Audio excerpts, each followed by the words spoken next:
सीमा पर बेवजह तनाव पैदा कर रहे चीन को शांति की भाषा समझ आने लगी है।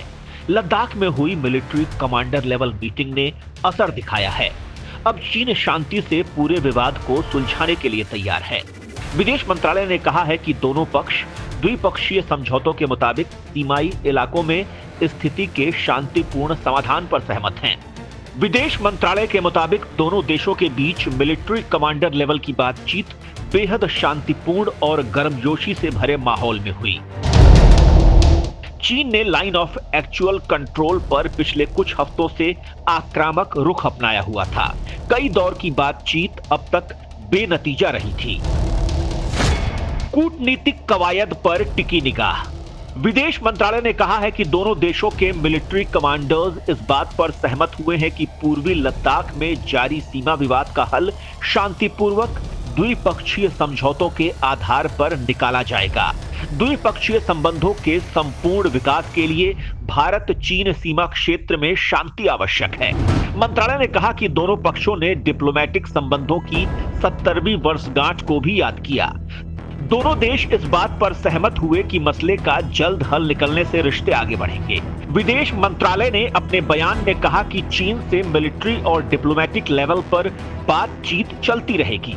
लद्दाख में सीमा पर दोनों देशों की ओर से भारी संख्या में सैनिक जुटे हुए हैं।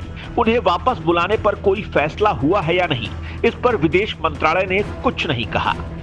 माना यही जा रहा है कि अगले दौर की बातचीत में तनाव कम करने की एक रूपरेखा तैयार हो सकती है। बातचीत से ही बनेगी बात। अब सबकी निगाह एक बार फिर कूटनीतिक कवायद पर टिक गई है।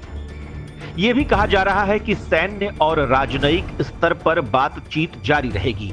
दोनों देशों के बीच विवाद के बीच लेफ्टिनेंट जनरल स्तर की बातचीत को समाधान की एक बड़ी कोशिश के रूप में देखा जा रहा था। सूत्रों का कहना है कि बातचीत जारी रहना तनाव कम होने का संकेत है, लेकिन समस्या के समाधान में वक्त लग सकता है। फिलहाल चीन और भारत की सेनाएं आमने सामने डटी हुई हैं। लेफ्टिनेंट जनरल स्तर की बातचीत के पहले दोनों पक्षों में 12 राउंड स्थानीय कमांडर स्तर पर और 3 बार मेजर जनरल स्तर पर बातचीत हो चुकी है। कूटनीतिक स्तर पर भी बातचीत जारी है। शुक्रवार 5 जून को संयुक्त सचिव स्तर की बातचीत में दोनों पक्षों ने मतभेद को विवाद में तब्दील न होने देने पर सहमति जताई थी। चीन को जैसे को तैसा जवाब देगा भारत। भारत चीन सीमा विवाद पर लेफ्टिनेंट जनरल स्तर की बातचीत में भारत ने दो टूक कहा है कि अप्रैल 2020 की स्थिति सीमा पर कायम हो। वार्ता के दौरान भारत ने चीनी सेना से पीछे हटने को कहा है। वहीं सीमा पर सड़क निर्माण रोकने की चीन की मांग को भी भारत ने खारिज कर दिया है। भारतीय पक्ष की ओर से बातचीत का नेतृत्व लेफ्टिनेंट जनरल हरिंदर सिंह ने किया। चीन की सीमा के अंतर्गत मोलड़ो चुशुल में हुई बातचीत करीब 5.5 घंटे चली। इसमें कोई नतीजा तो नहीं निकला, लेकिन दोनों पक्षों ने अपनी मांग एक दूसरे के सामने रखी है। दोनों देशों के बीच पिछले महीने गतिरोध की शुरुआत हुई थी। पूर्वी लद्दाख में 5 और 6 मई को दोनों देशों के करीब 250 सैनिकों के बीच हिंसक झड़प हुई थी। 9 मई को उत्तरी सिक्किम में भी इसी तरह की घटना हुई थी। चीन के सैनिकों ने लद्दाख में कई पॉइंट्स पर आक्रामक रुख अपनाया, जिसका जवाब भारत को देना पड़ा।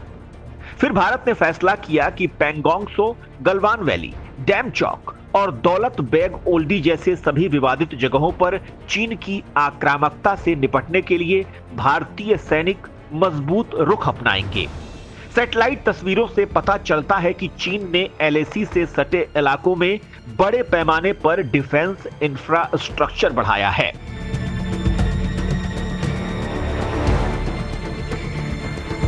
पैंगोंग लेक के फिंगर 4 और फिंगर 8 को लेकर ज्यादा विवाद है।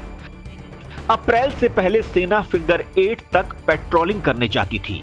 अब चीनी सेना भारतीय सेना को फिंगर 4 से आगे बढ़ने नहीं दे रही है। चीनी सेना पहले फिंगर 4 तक पेट्रोलिंग करने आती थी। चीनी सेना की आपत्ति है कि भारत बॉर्डर पर सड़क क्यों बना रहा है, जबकि भारत का कहना है कि सड़क वाली जगह बॉर्डर से दूर है और वो उसका इलाका है। चीन ने भारत को दी गीदड़ भभकी। चीनी सरकार का मुखपत्र माने जाने वाले अखबार ग्लोबल टाइम्स ने गीदड़ भभकी दी थी। ग्लोबल टाइम्स के संपादकीय में लिखा गया था कि अमेरिका चीन को रणनीतिक रूप से दबाने के लिए भारत का समर्थन करने की रणनीति लंबे समय से अपना रहा है। अखबार में लिखा गया था कि भारत ने धीरे धीरे चीन के प्रति रणनीतिक श्रेष्ठता हासिल कर लेने का भ्रम पाल लिया है। भारत के कुछ लोगों को लगता है कि चीन सीमा मुद्दे पर रियायत दे सकता है। भारत को लगता है कि सीमा पर बढ़त बना लेने से वो अपने ज्यादा हित साध सकता है।